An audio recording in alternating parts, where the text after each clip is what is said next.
projet d'équipe est parti d'un constat que nous avions à mettre en place une activité d'urgence neurovasculaire, l'accueil des AVC en grande urgence, et que pour cela il fallait une équipe très homogène. Or nous partions d'un état où il y avait de l'hétérogénéité dans notre service, avec un service qui était né d'une fusion hospitalière avec des personnes qui n'avaient pas la même culture et qui devaient donc apprendre un certain nombre de choses ensemble, donc apprendre à mieux travailler ensemble. On a décidé ensemble de faire un turnover tous les 2 mois de tous les personnels, infirmiers, aides-soignantes, pour que tout le monde puisse connaître les deux unités.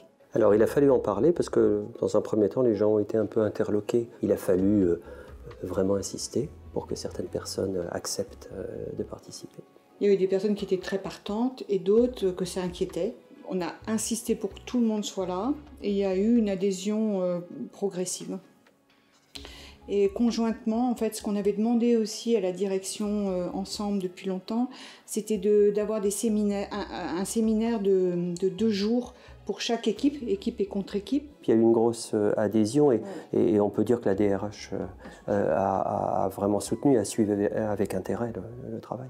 Et puis, il y a eu des applications concrètes. On a eu malheureusement un souci d'un patient qui a fait un problème de déglutition grave parce qu'un plateau d'un sortant lui a été donné par erreur.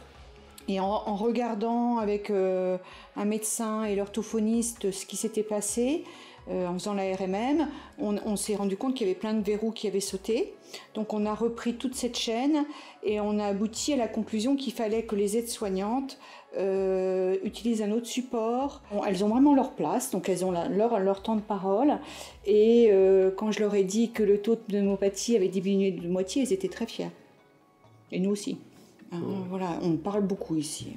Les gens se parlent. Dans une transmission, vous voyez, je trouve que c'est un peu de ça dont on est fier. C'est qu'un aide-soignant a son mot à dire sur un malade face à 2 médecins, une infirmière, une orthophoniste, parce que lui, il a une part importante dans la prise en charge, et ainsi de suite. Et la parole passe de l'un à l'autre, et on a bien l'impression que c'est de tout cela qu'on arrive à partir de tout cela qu'on prend les bonnes décisions. Au bout du compte quand même, et là ça rejoint qu'est-ce que c'est qu'une équipe, c'est quand même, à un moment donné, il faut se recentrer sur le malade. Et faire très attention parce que des grandes réunions, ça risque toujours de devenir trop théorique. Il faut se ramener à des situations concrètes, partagées par tout le monde, et comme ça, il n'y a personne qui reste sur le côté en disant « c'est pas pour moi ».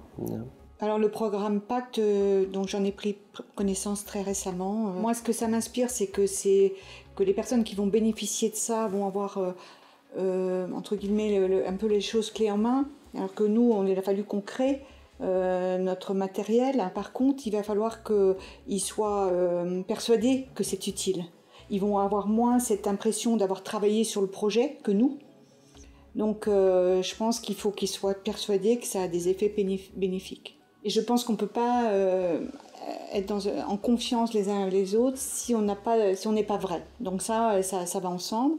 Le GEH, donc le groupe éthique hôpital, nous avait demandé de mettre en œuvre les valeurs avec la notion d'exemplarité. Moi, je voudrais rajouter à confiance le cœur de la réflexion d'une équipe, c'est-à-dire le mot patient. Donc c'est fondamental. Ce qui nous ramène sans arrêt à la pratique. Donc ne pas oublier qu'une démarche a priori théorique est en fait très basée sur la pratique. Il est possible de faire, mais il est assez facile de défaire si on laisse un esprit se perdre.